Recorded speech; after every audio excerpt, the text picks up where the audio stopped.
Hello everyone, welcome back to our YouTube channel Balasar classes.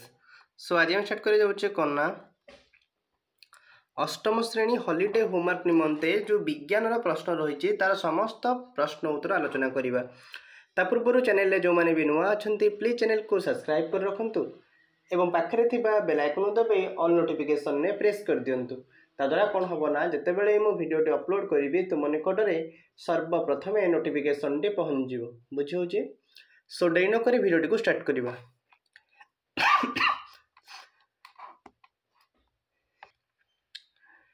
देख एक number question कौन कहूँ ना, तुम ग्राम केउ ऋतु रे केउ शस्य अमल हुए तार एक तालिका प्रस्तुत कर। तुम गाँव में केउ ऋतु रे केउ शस्य अमल हुए तार गोटे तालिका प्रस्तुत कर।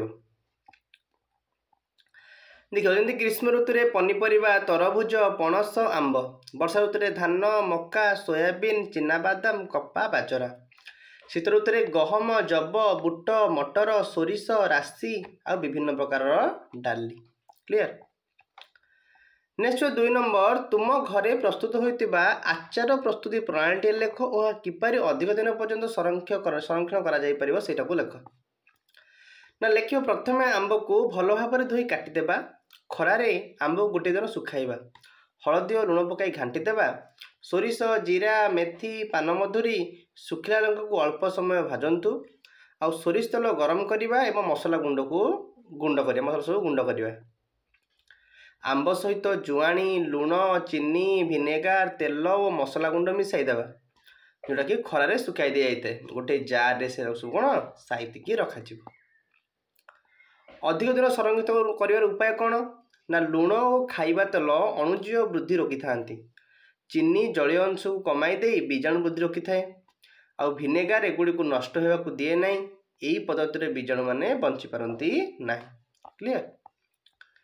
नेक्स्ट 3 नंबर, तुम घर प्रत्येक दिन बाहर फल पनीपरिया चोपा बासी फूल को प्राय 15 दिन धरी संग्रह करी यह तुम घर लोक पचारि से जैविक खत प्रस्तुत कर, यार सोपन गुड़िक लिपिबद्ध कर। लेखिए प्रथम एक गात खोल, जो दिन जी फल परिवा चोपा और ठाकुर घर बाहर फूल को नहीं से गातर पकाइली, किछि माटी पकाई ढांकी देउथली, पानी अल्प टिके दे 15 दिन पर्यंत एमती कली। किछ दिन पर खत प्रस्तुत हो जाइथिला, खत को टिके सुखाई देइथिली, खत को आमर गछ गुड़िक देली। नेक्स्ट, तुम ग्राम निकट में नदी पोखरी निकट को जाई अनुध्यान करी ए पानी व्यवहार उपयोगी अटे कि, जदि नुहे तेबे यार कारण गुड़िक कौन, आमे केउ पदक्षेप ग्रहण कले पुनर्बार या व्यवहार उपयोगी करिपरिबा निज खातार लिख। लिखब आम ग्राम में 3टी पोखरी रही, मुझे पोखरी निकट को जाई अनुध्यान कला पर देखिली ग्राम ठू दूर में पोखरीर पानी सफा अच्छी, सेठारे आमे गाधई पारिबा, किंतु पाखरे थिबा पोखरी दुईटर पानी सफा नथिला।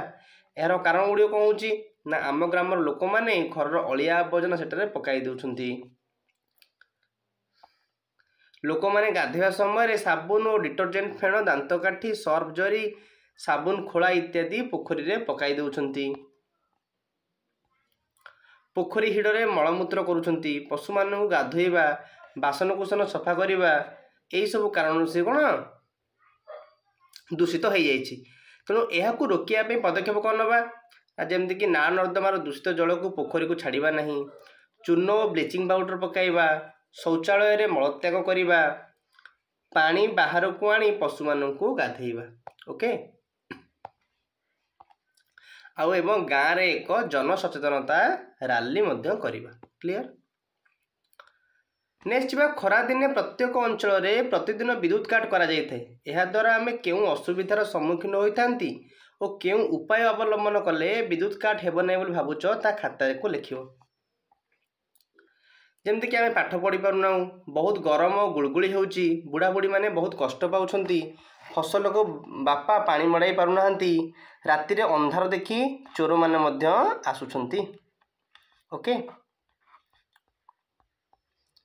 आ विद्युत काट नहवा पे उपाय कौन, जमीक विद्युत विभाग अधिकारी को दरखास्त देवा, सौर शक्ति किपरि घरे फैन और लाइट जलिब से प्रति सरकार दृष्टि देवा आवश्यक, विद्युत चोरी को रोकवा दरकार।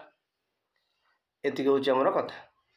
बुझीगला एति थिला हमर विज्ञान सब प्रश्नपत्र आशा करूँ आपण मानक ए वीडियोटी भल लगी जदि आपण मानक ए वीडियोटी भल लगी निश्चित भाव में वीडियोटी को लाइक कर चैनल को सब्सक्राइब कर मोस्टली सांग मानक सहित शेयर करनी थैंक यू सो मच।